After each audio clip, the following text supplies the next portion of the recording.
Bismillahirrahmanirrahim. Assalamualaikum warahmatullahi wabarakatuh. Alhamdulillah, nahmaduhu wa nasta'inuhu wa nusalli wa nusallimu ala sayyidina Muhammad wa ala alihi wa sahbihi ajmain. Amma ba'du. Ana Zainab Rizka Mutmainah min fasli Wahid Alif. Fi hadhil fursah sa'ahki qissata silan thanj. Litata'allama minhal birra bil walidaini wa syukra lillah. Selamat menyaksikan. Si Lancang. Dahulu kala ada seorang janda tua yang hidup bersama anak satu-satunya, namanya si Lancang. Mereka hidup dalam keadaan sangat miskin dan bergantung dalam penghasilan pada pertanian. Dan keadaan inilah yang mendorong si Lancang untuk merantau ke daerah lain untuk mencari penghidupan di sana. Pada suatu hari, si Lancang meninggalkan desanya untuk bekerja.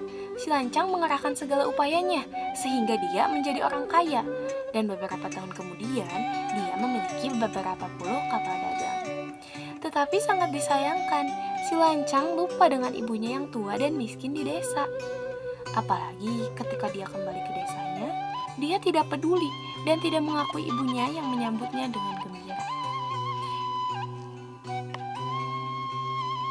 Ibunya berkata, "Wahai anakku Lancang, betapa aku sangat merindukan pertemuan denganmu." Si Lancang menjawab, "Siapa kamu mengaku ibuku? Aku tidak punya ibu miskin seperti kamu."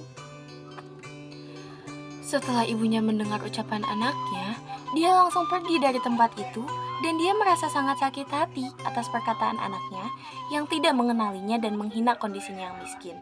Setelah sampai di rumahnya, dia langsung berdoa kepada Allah saat itu juga. "Ya Allah Tuhanku, azablah anakku si Lancang yang durhaka dengan azab yang pedih." Lalu setelah itu terjadi banjir besar pada waktu itu. Maka binasalah si Lancang beserta hartanya. Adapun kapal yang dia naiki menjadi puing-puing reruntuhan kapal yang karam. Saat ini orang-orang dapat melihatnya di sebuah pulau kecil dan sampai sekarang danau itu dinamakan dengan Danau Si Lancang. Teman-teman, kisah si Lancang mengajarkan bahwa kerja keras tanpa bakti kepada orang tua tidak akan membawa keberkahan. Si Lancang yang awalnya rajin dan gigih berubah sombong setelah kaya dan merendahkan ibunya sendiri. Akhirnya segala hartanya hilang karena doa sang ibu yang tersakiti. Hikmah itu selaras dengan firman yang Allah sampaikan melalui Al-Quran dan As-Sunnah.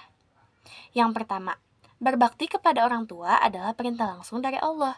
Hal ini disebutkan dalam Quran Surat Al-Isra ayat 23 yang berbunyi, "Wa qada rabbuka alla ta'budu illa iyyaha wa bil walidaini ihsana." Tuhanmu telah memerintahkan agar kamu jangan menyembah selain Dia dan hendaklah berbuat baik kepada ibu bapak. Si Lancang melanggar perintah ini dengan menghina ibunya sendiri. Yang kedua, doa orang tua sangat mustajab. Hal ini selaras dengan hadis riwayat At-Tirmizi yang berbunyi, "Ridallahu fi ridal walidain wa sakhatullahi fi sakhatil walidain." Ridha Allah ada pada ridha orang tua dan murka Allah ada pada murka orang tua. Dalam cerita ini karena menyakiti hati ibunya, si Lancang mendapat murka dan kehilangan segalanya. Yang ketiga, bersyukur kepada Allah harus diiringi dengan syukur kepada orang tua, yang disebutkan dalam Quran Surat Luqman ayat 14 yang berbunyi, "Anishkurli wali walidaik ilayyil masir." Bersyukurlah kepadaku dan kepada kedua orang tuamu, hanya kepadaku kamu akan kembali. Si Lancang gagal bersyukur karena melupakan asal dan kasih ibunya. Yang terakhir, bakti dan silaturahim membawa panjang umur dan rezeki. Hal ini selaras dengan hadis riwayat Ahmad yang berbunyi, "Man ahabba ayyumadda fi umrih wa yazada fi rizqih falyarwa walidayih wal yasillu rahimah." Siapa yang ingin dipanjangkan umurnya dan diluaskan rezekinya, maka hendaklah ia berbakti kepada orang tua dan menyambung silaturahim.